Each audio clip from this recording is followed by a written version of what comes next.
Hi, y'all. This is Genevieve with Belladonna and Moonbeams. How are y'all doing? I'm doing really well. And this is January 1st, 2021. Happy New Year.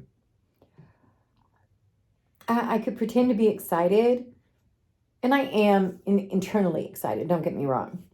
But I'm not whooping and hollering because COVID will still be here tomorrow. We still have a bunch of things we have to decide for ourselves, and we have so much work to do. So, I'm going to do a little baby reading, and I'm going to talk to you. So, let me recap the year as I see it.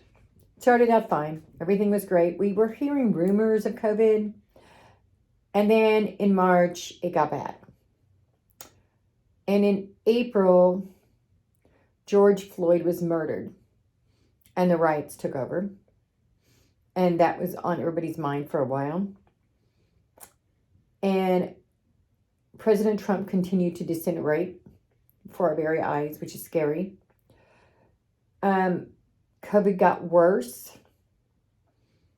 Schools that had thought they could reopen had to go back. And right now, a lot of people have died. And we have a vaccine that people question. And that's the year in recap. Now, for me, on a personal level, I started doing these videos. And in the beginning, it was really hard for me because I had been in the broom closet most of my life. For years, I had a dual role in the world. And that dichotomy caused me to be kind of cray sometimes because I knew what I believed, but I didn't know how to incorporate that into my external life. And so this year I started doing these videos, and lo and behold, it just all came out. Also, I think in light of everything that was going on, my staying in the broom closet no longer mattered. And I just decided that I was going to be who I am, which is really good because I got more wrinkles while I was at it. I also stayed home and learned a lot. I went through some, I wouldn't say depression. I would say it's what a lot of us went through with COVID, where we didn't know how things were working. Yeah, I'm not going to say it's depression, but we definitely were not our normal selves. And I started doing a lot of shadow work. I found the man who kidnapped and raped me. I realized that I'm not going to have people in my life that don't serve me well, and I got rid of some of them, which hurt a lot for some of them, for some of me. But I'm not having that anymore. I deserve better. And I wish I had realized that a long time ago. So this year has had its pros and cons. It's helped me, but it's hurt all of us. And I gained 20 pounds. Just saying. Which is why I am doing that diet spell. Because yes, but now I want to say something about that. It is imperative, if you are going to use this diet spell, that you do your work. You heal yourself emotionally. Because if you take out the food and replace it with another addiction, it could be worse. So it is imperative that if you are depressed and eating for depression, or if you don't feel good about yourself and you're eating to stuff those feelings down, or if you're hurt and you're eating to stuff those feelings down, or I can go on, there's a myriad of reasons. But regardless, if you have an addiction like food, do not replace it with an addiction like drugs or alcohol. That's just the way it is. So don't do this spell if you're not the spell that I did yesterday morning, unless you're ready to do that. Unless you have done the work. You need to see a counselor. You need to do the shadow work. There's plant medicine. There's meditation. There's life coaches. There's 1,000 different avenues out there for you. Do not do something that's going to cause you more harm. because that's the worst thing you could do to yourself. Instead, get the help you need before you make the changes. Now, I just wanted to say that because I think it's really important. I also want to say that this year has reminded me of my humanity in ways that I had them, but I think I was starting to lose them. I was becoming jaded. But instead, I've seen the best and the worst of people this year, including myself.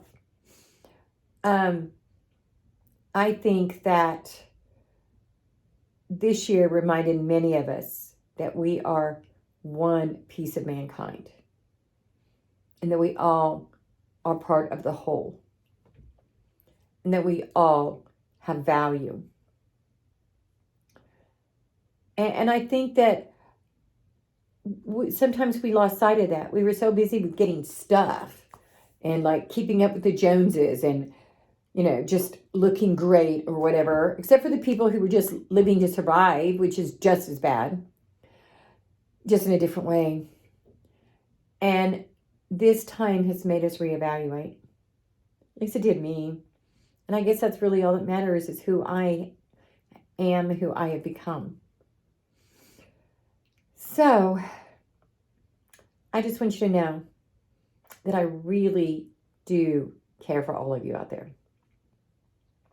Now, I am so excited. I finally got the Grimmel Tarot book yesterday. It came in just the right time. And so I decided to do the reading from the Grimmel Tarot. And I may read you from the book, depends upon what I end up pulling. And this is just for the collective for the next 3 months. And the first card I get is the Sun. And the first thing I thought about that is, see the cat's looking up to the sun and the sun's shining down, and that means things are going to be good.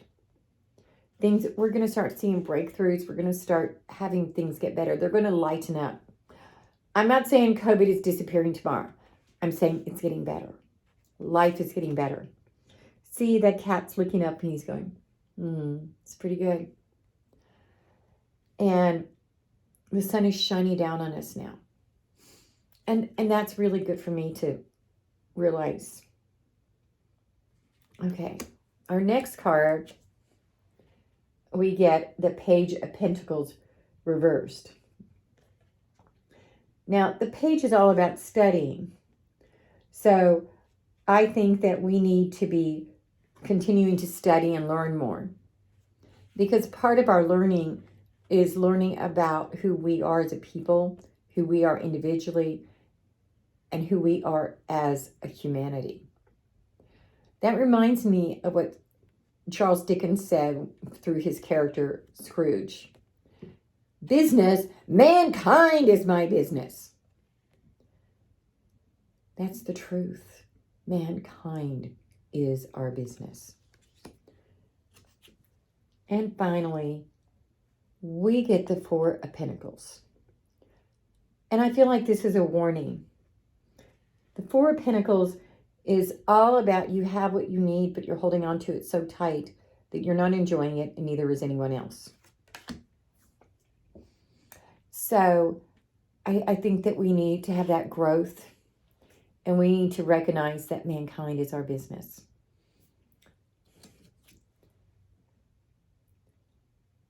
And we get the Six of Wands. And the Six of Wands is about getting public acclaim. So we're going to start seeing some of us getting that public acclaim. We're going to, I think that what this is saying is that we are going to start seeing as a people the humanity. That as we've entered the age of Aquarius, we are going to be able to stop and look around us and see the humanity in the world, as opposed to seeing the individual. And I was always a person who believed in the individual. I still do. Obviously, I'm a witch and I'm on YouTube. But I also believe that we have to see the whole. Now, the wholes desires aren't greater than the rights of one individual. Do not get me wrong. That's what happened with George Floyd, is that people were stopping to realize they would lump them as them. And people who felt marginalized got tired of being thems because they were all really us. That reminds me of that poem that was written by a minister in World War II. I forgot his name. If you send me a text, I'll look it up. This is probably a really lousy paraphrase. He said, they came for the Catholics, but I wasn't a Catholic, so I didn't stand up. They came for the homosexuals, but I wasn't a homosexual, so I didn't stand up. They came for the Jews, but I wasn't a Jew, so I didn't stand up. Then they came for me, and there was no one left. So that's why we have to look at the individual as it applies to all of us. If someone's rights are eroded, my rights can be eroded, your rights can be eroded. That's why we have to stand together collectively to protect the rights of all. And I do believe that. But ultimately, if we see someone that we can help, say that we see someone who's hungry, feed them.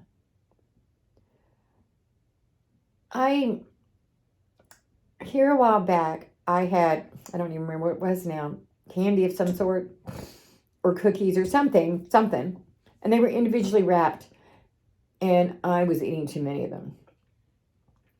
I had them at my house, and I thought I was going to take them home and eat one at a time, and that was not happening. So I threw them all in my car, and I gave them out to those people that are selling those magazines or whomever.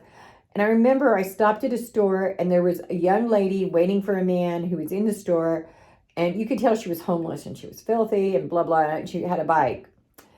And I know the neighborhood. And so I walked up to her, and I said, "Would you like one of these?" She was so thankful. And I saw her go around the corner and eat it secretly so she didn't have to share, because she hadn't had something like that in a long time. It didn't mean anything to me. I needed to get rid of it. Because otherwise it would be on my butt, and we don't want that. But instead, I was able to turn my butt, or my not needing more of it, into something of value to others. And we need to be looking at those opportunities. What can we do every day to make a difference? Can you give a compliment? I remember another story. Once upon a time, when I was 15 or 16, so a long time ago, in the 70s, I had my own apartment, and I was getting a small amount of food stamps because I had a job and I was going to school and the whole nine. And back then, the food stamp office was not as streamlined as it is now. We didn't have computers or anything. So you would go in, you'd apply for the food stamps, you'd talk to the person, and then you'd have to go back up front and get the appointment before and take it back to your caseworker before you could leave, to show that you were really coming back. I don't know why. So anyway, here I am, this 16-year-old child, and I think I know everything. You don't know anybody like that, do you? So I start to complain about the woman because she'd been rude to me. And he said to me, "You don't know what her day has been like." And I was just like, what? And so I got up, and between his office and her desk to make that appointment, I said, I'm going to say something nice to her. So I get up there, and I'm looking for something to say, and I'm not seeing anything. She's not dressed well. Her haircut's not great. Nothing. But she had a cute shirt. So I complimented her cute shirt. And she smiled at me. It was nice. But not just that day. She was nice to me as long as she worked at that office and as long as I came in. Because I took the moment to see who she was and see her as a human instead of seeing her as just her job. How many people do we not see? What about the clerk at the store? What about the bank clerk? What about the garbage man? What about, I could go on, but you know what I mean. How many people do we just overlook and we don't see and we don't hear? And what we all want more than anything in this world is to be heard. I've seen that just in my dealings with people, because I try to hear them, and then when I buy them presents, I try to buy them presents that I think that, I've heard them say they wanted. And I've had people tell me, like one of my granddaughters said, Nana, that means so much to me because you listen to me. Now, that does not mean I'm a perfect Nana. I've screamed my fair share. But I listen. I try to listen. So, y'all, listen. See the humanity. And remember, it's getting ready to be a better time. Namaste, y'all. If you want to do a private reading, send me a text to 405-512-9400. Don't forget, next Tuesday, January 5th, 9 a.m. Central Standard Time, I am doing a YouTube Live where I answer your questions with my pendulum. And please send me your questions, if you can't attend, to 405-512-9400. Just send me a text. And go ahead and like my YouTube channel so you never miss the ramblings of me again. Bye-bye.